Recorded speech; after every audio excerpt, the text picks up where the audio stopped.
The news line, अचूक वेधक. कराड दक्षिणचे विद्यमान आमदार डॉक्टर अतुल भोसले यांना भाजपाने सातारा जिल्हाध्यक्षपदी निवड केल्याबद्दल भाजप कार्यकर्त्यांकडून ढेबेवाडी फाट्यावर जल्लोष साजरा केला. यावेळी नागरिकांना साखर व पेढ्याचे वाटप करण्यात आले.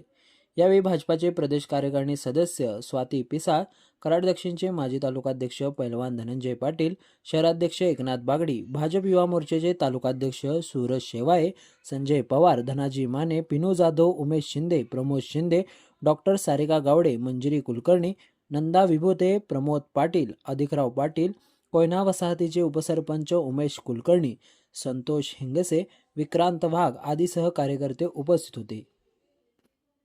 The news लाईनसाठी Amol टकलेसह Suhas Kambe, Karad. चे प्रदेशाध्यक्ष बावनकुळे साहेब, कार्याध्यक्ष रवींद्रजी चव्हाण साहेब, या राज्याचे मुख्यमंत्री आदरणीय देवेंद्रजी फडणवीस साहेब यांनी आज आमच्या कराड दक्षिण विधानसभा मतदारसंघाचे आमदार आदरणीय अतुलबाबा भोसले यांच्यावरती एक जबाबदारी जिल्ह्याची संघटनाची जिल्हाध्यक्ष म्हणून दिलेली आहे. खऱ्या अर्थानं आम्ही कराड दक्षिणच्या वतीनं या वरिष्ठ सर्व नेत्यांचं प्रथमचा आभार मानतो. येणाऱ्या काळामध्ये निश्चितपणाने या जिल्ह्यामध्ये संपूर्ण जिल्हा हा भारतीय जनता पार्टीमुळे केल्याशिवाय बाबा राहणार नाहीत, थांबणार नाहीत.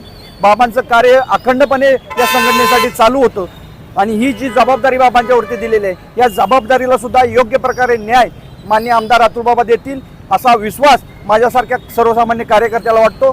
बाबांना ह्या निवडीबद्दल आम्ही या कराड दक्षिणच्या वतीनं खूप खूप साऱ्या शुभेच्छा देतो. बाबांच्या ह्या वाटचालीमध्ये आम्ही सदैव बाबांच्या पाठीशी खंबीरपणे उभं राहू एवढीच या ठिकाणी ग्वाही देतो. थांबतो. जय हिंद, जय महाराष्ट्र.